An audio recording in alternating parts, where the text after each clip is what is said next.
Good morning, good morning, good morning. And in case I don't see you, to quote Truman from The Truman Show, good afternoon, good evening, and good night. Welcome to It Came Out the Refrigerator. I am your narrator, Awaken 314, wishing you the best every day that we're here. I'm going to continue with it because I think it's funny series. And what I find hilarious more than ever is conspiracy theories. And what makes it even more funny about the conspiracy theories is it all starts because they pick out a piece of information that they think or that is close to the truth, or because somebody said something the wrong way and then somebody runs with it. One of my favorite of all time, I'm not trying to convince you, I'm not trying to change your mind on it, is the moon landings. How because somebody wrote a book back in the 1970s based on a paper that was created in 1954 before we even thought about going to the moon. If you really want to look it up, you can look it up. A person wrote a book. The book was based on some papers we did in the 50s talking about the feasibility of us going to the moon. And it was before we really kicked off our rocket program in earnest. And it's just a little bit weird that we went from one thing to another thing. And at the time, if you go back and look at the time and the era and things that were going on, there were a lot of things going on. I'm going to link to an article I read concerning this. I read a couple articles, but I'm going to link to an article I read concerning this. But the main thing is somebody wanted to make money.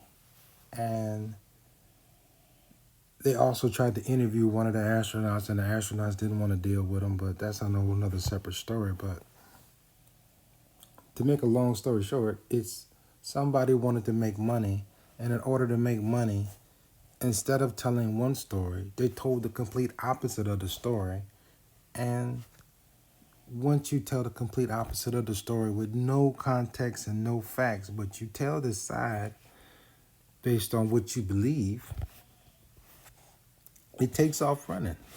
I find it hilarious that no matter what you tell somebody today, no matter how much you prove it, no matter how much you disprove the things that they try to say is the reason why we couldn't do it, they always feel the way they feel. So what's the point of having an argument of saying that this happened, this happened, this happened, this happened, this is the reason why? And you can prove, you can debunk everything they bring up. It's quite easily. But they still look at you, and so why did you go through the headache in the first place? Why did you even frustrate yourself dealing with this situation? If I tell you that there's pictures of all the equipment that we left on the moon and you can go see it, and they weren't taken by us, they were taken by China, and you go and look at them and then go, well, China worked with us to fake the pictures. It's just wild. And it's not just that one, it's all these conspiracy theories that's out there sometimes that you sit up there, you hear, and you hear somebody and you hear the explanation and you just kind of shake your head and cry in the corner a little bit.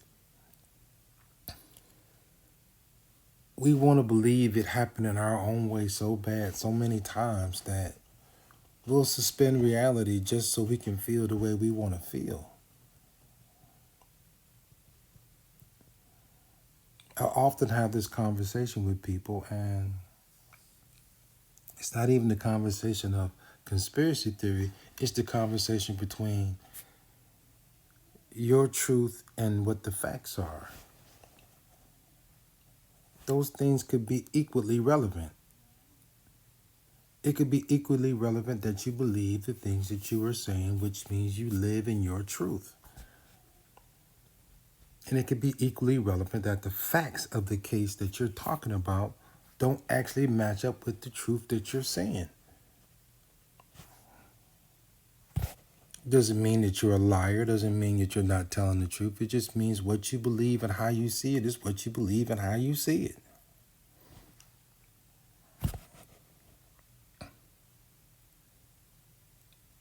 We live in a very, very precarious world right now.